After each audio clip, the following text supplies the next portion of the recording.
Hey, business besties, welcome back to the Female Founder World podcast. It's Jasmine, I'm the host of the show, and today I'm chatting with Sienna Brown, the founder of Glosshood. Let's get into the show. You are now entering Female Founder World with your host, Jasmine Garnsworthy. Sienna, welcome to Female Founder World. Thank you. Thank you for having me. I have wanted to do this. I wish I could say like my whole life, but I'm so serious. Ever since you started it, I've wanted to be on this podcast. So this is actually a dream come true for me. Oh, that's so cool to hear. For people that don't know what you're building at Glosshood, how do you explain what it is that you guys are creating over there? Yeah, at Glosshood, we are really about play, right? Glosshood is where beauty is play. And so we're into igniting your inner child through niche beauty products, right? And the first one that I ever was allowed to try was a lip gloss. So I started there. And, you know, in the future, we'll expand and we'll play. But right now, we're stuck on glosses, we're stuck on lips, and we're obsessed. It's so much fun.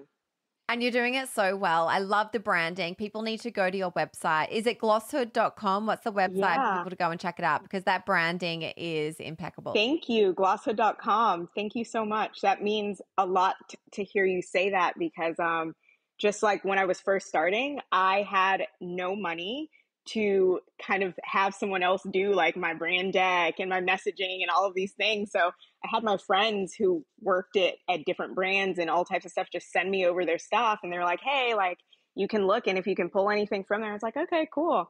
I taught myself Photoshop. I taught myself Illustrator, woke up every single day. Wow. And you know, that's how I got the logo. That's how I got the colors. That's how I got the website. Like I was just doing it, running and gunning by myself. That's incredible. This is like world-class branding. I can't believe that's self-taught. Thank you. Wow, that makes it even more impressive. Thank you. That is not just like the like entrepreneurial story though. It's kind of like, hey, I didn't have any money to figure it out, so I just figured it out. You know, like I couldn't pay someone else to do it. So this is a skill that I just had to learn. And now you're, you know what, if the business doesn't work out, you could always be a graphic designer because that is incredible. Thank you so much. Yeah. Okay. So let's talk through the launch. You launched with the lip gloss. I think it was one SKU originally. And I don't know, I feel like you launched, it was like late 2020 and then you're kind of everywhere. And I want to understand what that launch process looked like as a bootstrap business and how you got that traction because whatever you're doing has worked. Thank you. You know, when I was first launching, it was really a point to launch. I didn't think about it, right? I was like, oh, I'll launch October 29th, 2020 because it was a year from the date that I quit my job, right? The last actual like job that I had. And so it was kind of like my internal FU to just like that past life. And so it was my driving force. I'm a Leo, so I need things to like fire me up. And every single day I would be so tired, but I'd be working towards October 29th. People would be like, oh, let's push it. Let's do like November. I'm like, no, you're not getting it. Like October 29th, 2020, we're launching. And so with that being said, I made that my goal and I just went after it. So what I first did was actually realizing that it was going to be bigger than just Atlanta. So I'm based in Atlanta. And I had gotten on a call with some consultants and they were like, hey, we think you should test the market. We're not sure how it's going to sell, right? And I was like, okay, cool. They're like, yeah, like I wouldn't try to sell outside of Atlanta right now. I would just keep it very local. And in my brain, I was like, what? Like, keep it very local. Like, that's never really been me, right? Because I live here, but I've also lived in other states, right? I lived in New York for some time. I lived in LA. I lived in South Florida. And so I have friends all over the US, but then all over the world as well. And so I wanted my friends to at least get the gloss. And I was like, you know what? I'm just going to open it up to everyone. And so I did. And one thing that I prided myself on was creating like a little influencer list, right? And it was so silly. I still have it and I still use it from time to time, but it was an influencer list of just people that I wanted to have the gloss, whether that was, models that I knew, models that I didn't know, people who were starting out on TikTok, all of these things. I wanted them to have the gloss and I wanted them to have it before launch. So I sent that out about 2 weeks beforehand. And I said, hey, can you post before this date? Right. And a lot of my friends, they're in the entertainment industry. They're like, yeah, absolutely. We got you. And I was like, okay, cool. So that worked out very, very well for me, and definitely aided in what we were able to do within the first 5 days. I put up 500 units for sale, and within, I think it was 4 days actually, we sold 500 units right out the gate. Within Amazing. Within 10 days, we sold out of nearly 2,500 units. Wow. And that blew my mind because it was the power of social media. It was the power of mobilizing your network, right? Your friends, your family, but also people that you just wanted to be in connection with, right? So I was getting shameless. I tell people all the time, I have no shame when it comes to my business, because I'll do anything for it because I've given all of myself to it.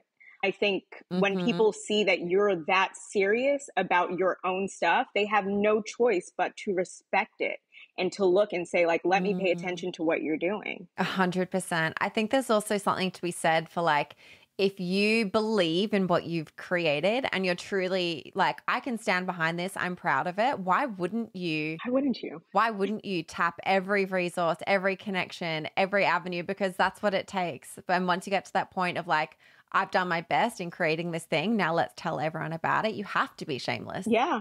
Yeah, I definitely agree. And there's this interview that Tyler, the creator, he actually does. And he's like, yeah, I post my stuff every day. Like I have been posting my album that I came out with a year and a half ago every single day because he worked so hard on that album. So it would be such a disservice to create this thing, to want to bring this thing to life and expand it, but not be really showing up for it in the way that, you expect for other people to show up for you.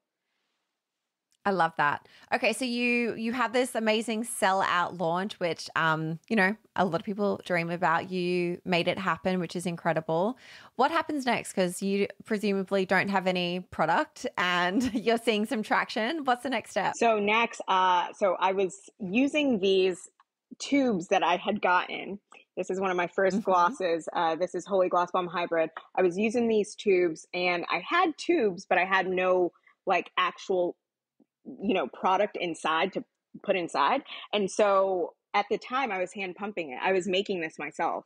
I was literally in there like, okay, now I have to make more. I need to make 1,000 more. Like, and it takes a lot of time, right? In addition to doing all the branding stuff, in addition to responding to emails and doing all of these things. Plus, it's my first time owning a business. I don't actually know what the hell I'm doing, right? Yeah. So I'm figuring out all of the things surrounding business, but then I'm also in the process of like hurrying to get this new product filled. And so that became a thing. And like, I'm so grateful because I have such incredible friends who know how serious I am about what it is that I wanted to accomplish and what I'm doing now. And they were all such a huge help. So we built like a huge, what is it called? Like a factory line almost. And so that was like my weekends. That would become my weekends. They would get off work and they'd come over for the day and, we'd have sleepovers and all these things and they'd help me pack orders and get them out. Amazing. Okay, so what happened? I want to understand how you've kind of scaled up on the production side. Like, let's keep talking about that for a second, because I think a lot of people, it's actually a great idea, I think, to start a business where it's something that you can like make yourself, whether that's a service-based thing where you can provide the service and you know how to do it, or you can teach yourself how to like physically create the product in the beginning. But there comes this inflection point when you start getting into retail, which you guys have, and you need more support and more systems around that. Yeah. How did you kind of grow more of a system and a process around your production? Because again, it's something that, I don't know, people just do it, but like, how do you do it? It's not easy, and there's no like guidebook to it. There is no guidebook, but there is something else that is better than a guidebook, and it is the power of learning and being like obsessed with gaining knowledge. And so something that I have always made clear to people that I go into any type of business or partnership with is that I do not know what I'm doing, and I'm coming to you and I'm hoping that you are willing to show me the ropes, because if you show me it once, I can do it forever. And that was kind of the conversation that I had with Nikeo and Patrick Herning when I was first joining 13 Lune, which happened very, very fast. So we were one of the first few brands over on 13 Lune. And, you know, they launched in, I think, October or November of 2020 as well. And we started conversations probably in around November. And so I was like, retail, like I'd never thought about other e-commerce. I was like, I don't know where to start, right? And so I told her, I said, hey, you know, if you're willing to show me the ropes, I am willing to learn, right? When I would make little mistakes, I'd be like, wait, can you explain this to me? And that's one thing about me. I'm not scared to ask questions. I think it kind of worked out very, very well because we started so small, right? 13 Lune started very small with just a few brands. And then, you know, there was conversation of going into JCPenney. And when those conversations started, that's when I was like, I think I need help. I cannot hand pump these. Like, this is insane. There's 600 stores, right? Yeah, there's 600 stores now. Well, there have always been, but we started with 10. So they started with a pilot of 10 stores. And that I could pump through. That was fine. But then they were like, oh, we're going to go into 300. I was like, oh, so it's getting very serious and I need a lot more support. And that's when, you know, I had a mentor. Well, I still have her. She's sat me down and they told me, they were like, Sienna, you need a manufacturer immediately. Like, if you're going to keep going and you want to, you know, get into retailers and do all of these things, you need a manufacturer. There's no way that you can support what a retailer expects from you. And that's when I started to look into contract manufacturers. And that was a process. That was a process because so many times manufacturers are like, oh, it's 20,000 MOQ, right? Like, that's your minimum order. And I'm like, well, I don't actually have the money or the use for 20,000 units, right? Like, what's going to happen to those units? And so I put together an Excel sheet and I wrote down a bunch of indie friendly contract manufacturers.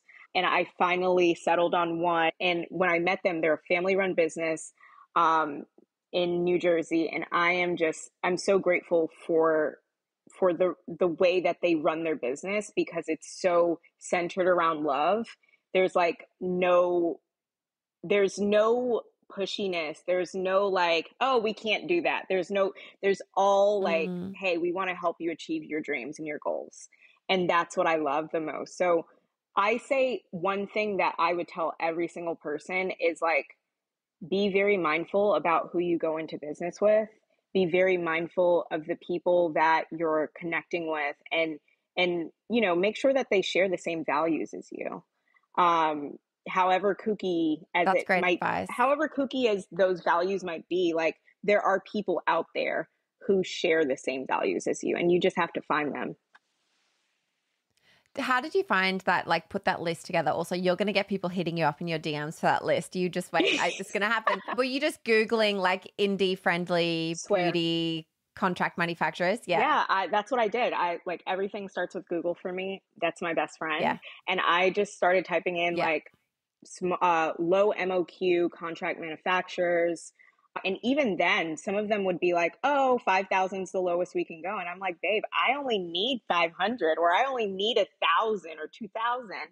And so it became a thing of really creating a relationship. I think the most powerful thing that you can create in this business or any business are relationships, because people actually want to help you. Like, I know it seems so weird with the way that the world is, but there are people who are actually wanting to do good and want to help you. But you have to share your story. You have to share your goals and your dreams and your aspirations. And sometimes that could be really scary, right? But I guess there's a moment of shamelessness and bravery that is necessary.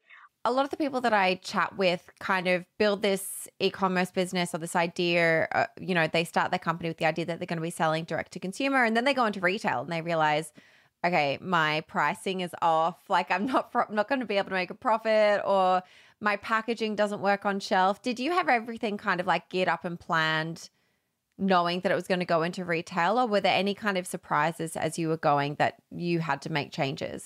There were definitely some surprises, and I can definitely speak on that because when I first started, I didn't think that we were going to go into retail, and I didn't think we were going to go into retail so fast. I just thought it would be a direct to Yeah. consumer thing. So I was like, okay, I'll have Yeah. time to work out the kinks, and I really didn't have that much time. So what I will say is, I am a type of person, I've noticed this just about myself in life. I don't like to do things like, I don't like to dial anything in. I like to do things like right from the start. And so what I spent a lot of time doing at the very beginning was buying so many lip glosses. I probably have over 200 lip glosses, like no BS. It's the actual funniest thing. So I collected a lot of boxes and a lot of packaging so that I could understand what retailers might be looking for. And so I was, in a way, doing my own market research, right? That way I could gain a better understanding. And from that is how I actually was like, okay, this is what's necessary on a box. This is what needs to be there. These are the logos that have to be on a box. And I decided, I was like, you know what? One day there's going to be some kind of barcode. I don't know when, but someday there will be a barcode. Let me leave a little space on our first box. I think there's just something in you that once you set out to create a business or do something, there is nothing in the globe that will stop you. There is nothing that can stop you.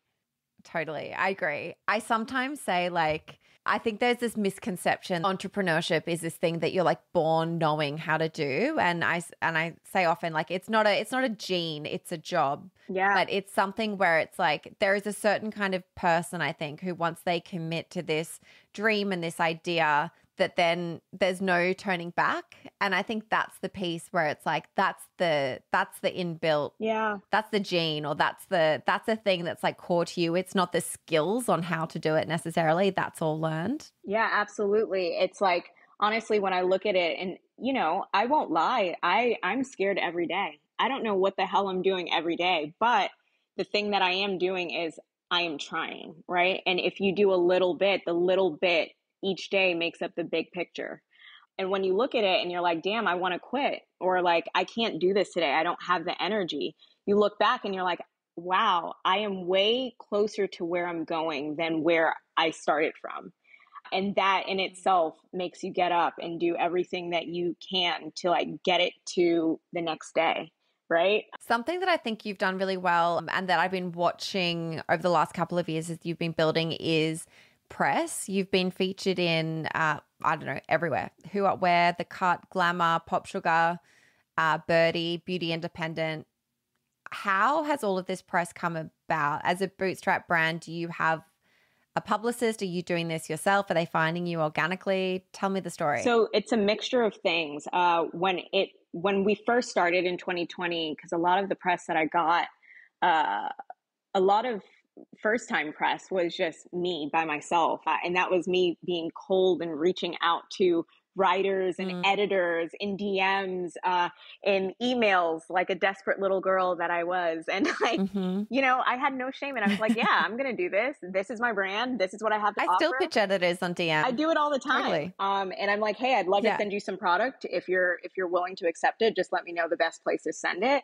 I think that's the greatest thing that anyone can do, because most times writers and editors are looking for things to including wish lists. They're looking for really cool brands, the next big thing, like things like that, and they want to be on the forefront of it, right? Because that would be really, really terrible if, you just said, hey, I'm not going to look at this thing. And then it became this massive brand. And you were like, wow, they were trying to DM me about it two years ago. So I definitely think building relationships with writers and editors is something that I've done a great job at. But then also I had help in 2022. I hired for a few months. I was able to afford, and this was such a splurge for me. I was able to afford the services of Danica Daily PR. And what an incredible, incredible person. Like, her team is so amazing and they were so thorough. And, she really helped me to get the product into the hands of so many influencers and editors. It was during such a busy season too, where it was almost like a trifecta, right? It was the stuff that we already had going. It was her reaching out, but then it was also holiday season.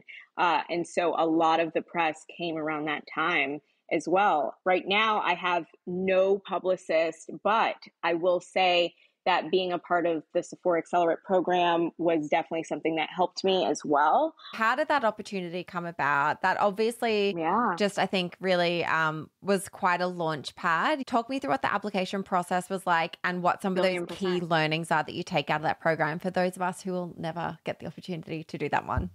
It was such a whirlwind when everything was happening. So the process it's pretty long and it's really, really cool though. I will say it's really about being yourself, honestly. Like, people are like, well, what were you saying? Like, so many people have asked me like, well, what'd you say to this question? Or like, how do you answer? And I'm like, when I tell you, it's pouring yourself into your application and being your full self, right? Like, yes, Sephora loves product, but you know what they love too? Founders. Like, they love people who are truly themselves, and we see it, right? And I think when you're able to have both the product, the branding, or all of the above, when you're able to have the product, the branding, the founder, and those three things are working together, then it's just like, it's a no-brainer to have you be a part of this program. And so, once we actually were like selected, it was so nerve-wracking for me. Like, I was such a nervous wreck because I was like looking at the other brands who were involved. I'm looking at like Brown Girl Jane. Like, I've purchased Brown Girl Jane's fragrances before. I've literally, was such a huge fan. I still am of We the People, right? Karen Young. And like, I was spiraling. I was like, how am I worthy of being beside these people? And, there's such a thing that I've written down recently because I've just, I've talked to you about this actually. And it was a little bit about imposter syndrome, right? And it's this idea that, you feel like you're not good enough or you're not worthy enough. And in so many moments when I've been building this business, I've had that. I've suffered from it. And, it's really been an obstacle sometimes and gotten me just so in my head. And I've really now recently gotten to a place where I'm like, I am so tired of blocking my own blessings or not, wanting these things to happen for me because I don't feel like I'm worthy, when the truth is like, clearly I am, because it's been put, like, this opportunity has been given to me, right? And it has been presented to me, and they want me to be a part of this. So there's something there. And so for people who are suffering with imposter syndrome, I say, honest to God, like, it's hard, but like, you have to fight through it. You have to let that go. Even, and I'll share this really quickly because this is really funny. It was the fact that you guys had reached out to me in 2020, I think last year, 2023, the beginning of 2023. And when I tell you, I got the email and I literally closed my computer. I closed my computer. I said, oh my God, there is no way that they could want me to be a part of this podcast. Like, they have had everybody on here. There is no way that she could want me to be on this podcast. And I was so beside myself, right? And we had some communication. And then after that, I ghosted. And it was so just like, I was beside myself. Like, why did I do that, right? And I really was battling this feeling of not being worthy and feeling like I was, as good as the other guests that you've had on the show, right? And it was this whole thing in my mind. And so when we finally reconnected for Female Founder World, right? I was like, oh, she's having this thing. I kind of want to go. And then we DM'd. I was like, I have to tell her about this when I finally meet her.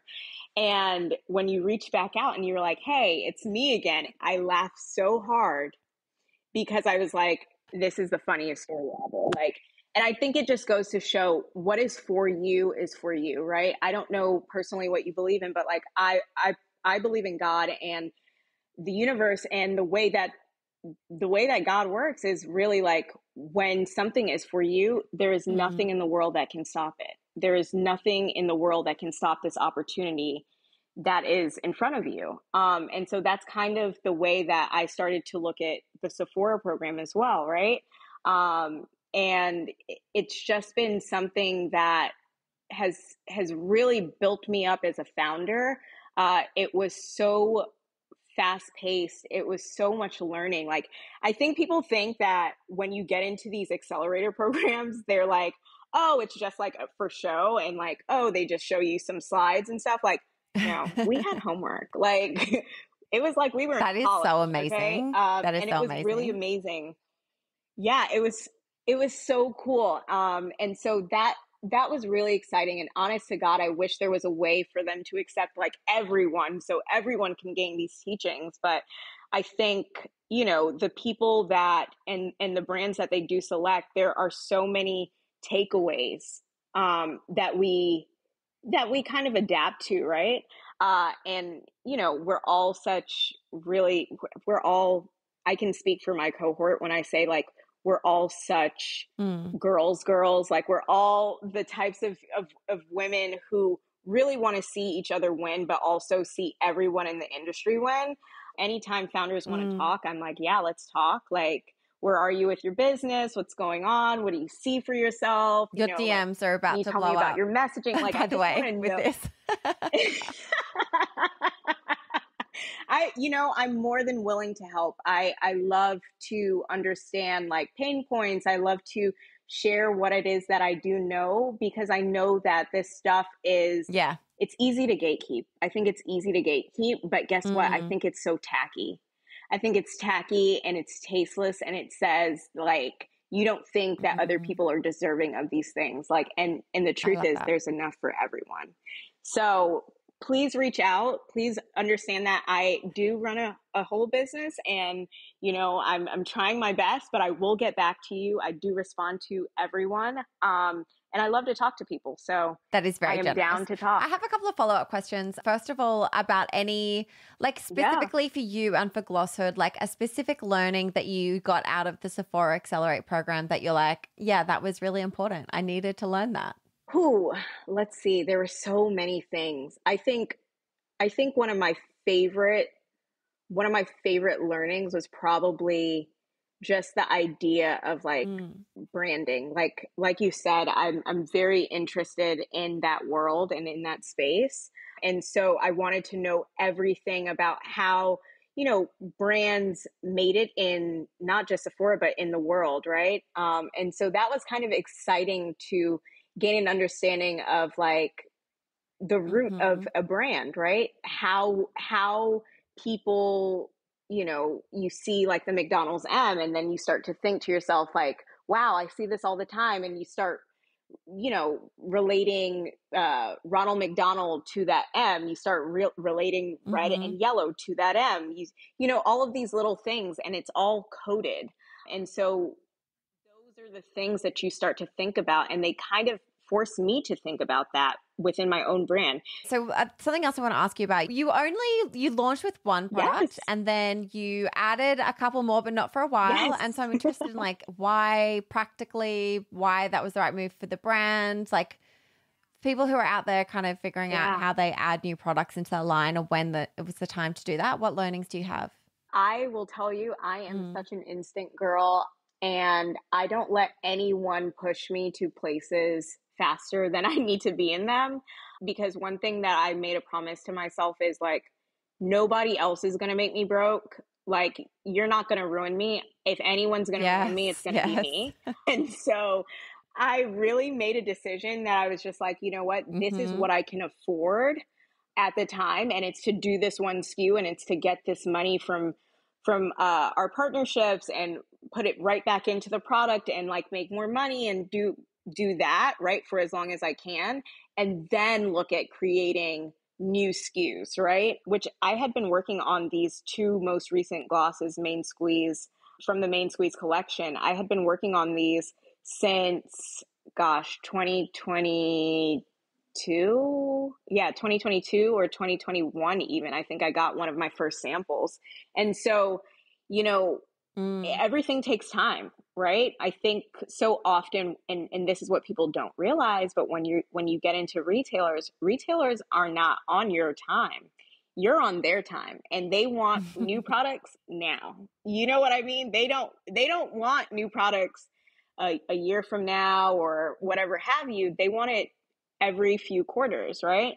And so for me, I wanted to refine my process, and I still am in the process of doing that right now, refining my process, my operations, all of those things. And if anyone's listening and is an operations manager, please call me, because DM me, because I need you. I am on the hunt for an operations manager. Let's talk about yeah. funding for a second. You started the business using your own money, your own savings, and you've been bootstrapping along the way. Mm-hmm. Mm-hmm. That is really hard, Yep. especially as you're rolling into retail. What have you learned about that? And like, what's your plan kind of moving forward? Are you guys going to keep bootstrapping? Are you fundraising? How are you thinking about it? So I always tell people, if I could do this again, there is one thing that I would do differently, and it would be to gain an understanding of fundraising and what all that looked like at the forefront, like at the very beginning, because I would have probably fundraised first. I would have probably gotten that out of the way first. And now it's like I'm hustling backwards in so many ways. And so while it's fun and very like, you know, it's very up in the air, but it's also like teaching me so much in the moment, right? And now I have even better contacts that I can rely on and say like, hey, you know, what did you do when you were fundraising? Or like, what does this look like? Like, what's a safe? Like, what are all of these financial words and things? What do they mean? And so that's kind of the process that I'm in now, is like looking at what is this stuff, right? And how am I going to fundraise this money so that I can get to the next level? And I actually have another funny story for you, Jasmine, that you're going to love. So Female Founder World is a heaven sent summit. And I'm going to tell you why. It's because I went in December of 2023 to you guys' first summit in Brooklyn, right? And let me tell you something, I had just the best time ever, right?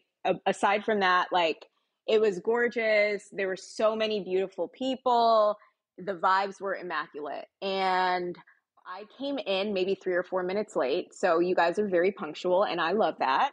And because I was late, I sat in the back, right? There was literally no space left because it was like packed out, right? And I sat in the back with my best friend, and she also owns a company. It's called Gentle. It's incredible, body butter. You guys go check that out. And we sat next to one person.